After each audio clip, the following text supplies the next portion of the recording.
they put out a video of themselves vandalizing her home with all these messages about it. The clock is ticking. President Kruse, how do you sleep at night? Actually taking video and putting it out of the crime they were committing. That's how emboldened they are, because there's never any consequences for them, and there's never even any real condemnation of them. This segment is brought to you by Eastside Weight Loss Clinic. Sick of fad diets that work for a couple months and then you gain all the weight back? Well, I'm down 37 pounds on the Eastside Weight Loss Clinic program, and I've kept that weight off for more than a year. Schedule your free 15-minute consultation today at eastsideweightlossclinic.com. And this is horrible. Don't condone it, obviously. I'm going to get to some things I think are contributing to behavior like this, but some vandals took to UW President Anna Marie Kruse's home and vehicle.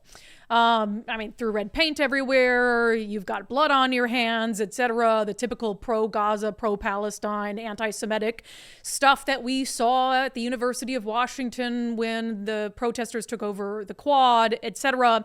And it's the same characters too. Come on. We know who this is. It's the same characters, the same Antifa type people who do all of this and have been doing all of this in Seattle for some time, and who got away with stuff like this when they occupied the quad at UW, and whose actions were given cover by who?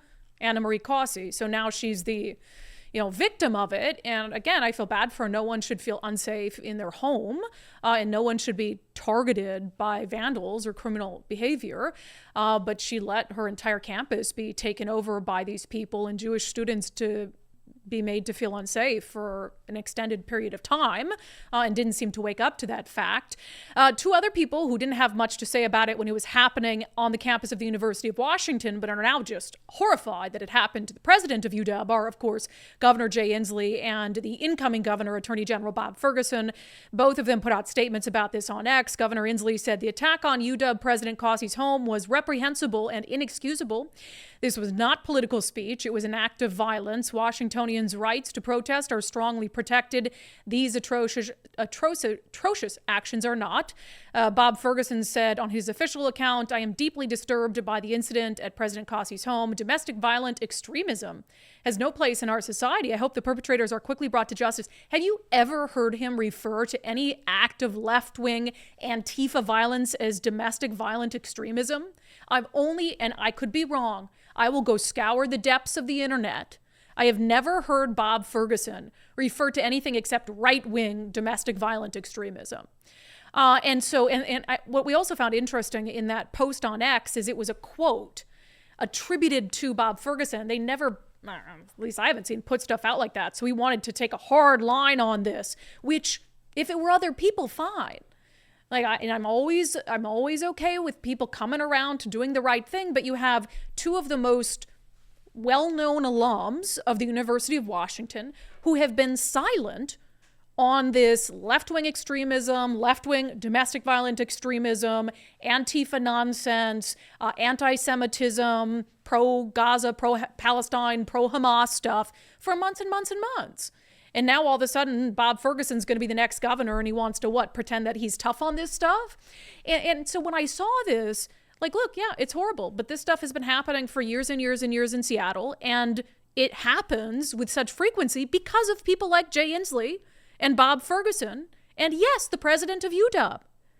We're in this weird, I talked about this earlier today with a group, we're in this weird place, and we have been for some time, where our quote-unquote leaders don't say anything about left-wing violence and left-wing extremism.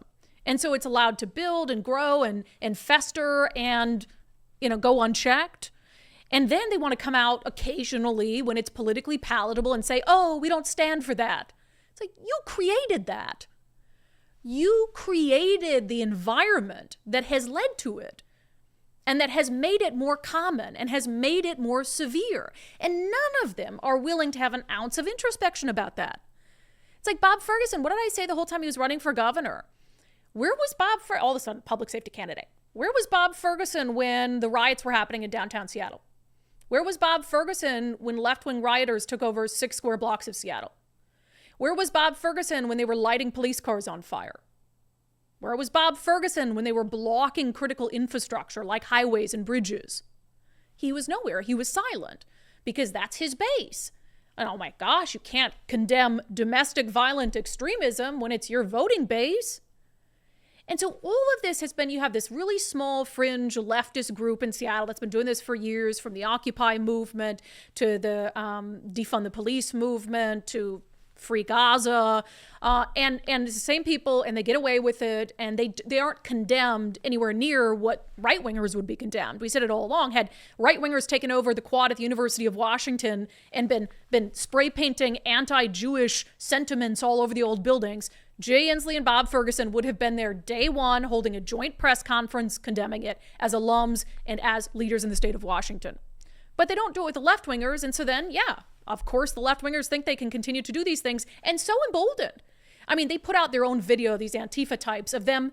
They put out a video of themselves vandalizing our home with all these messages about it.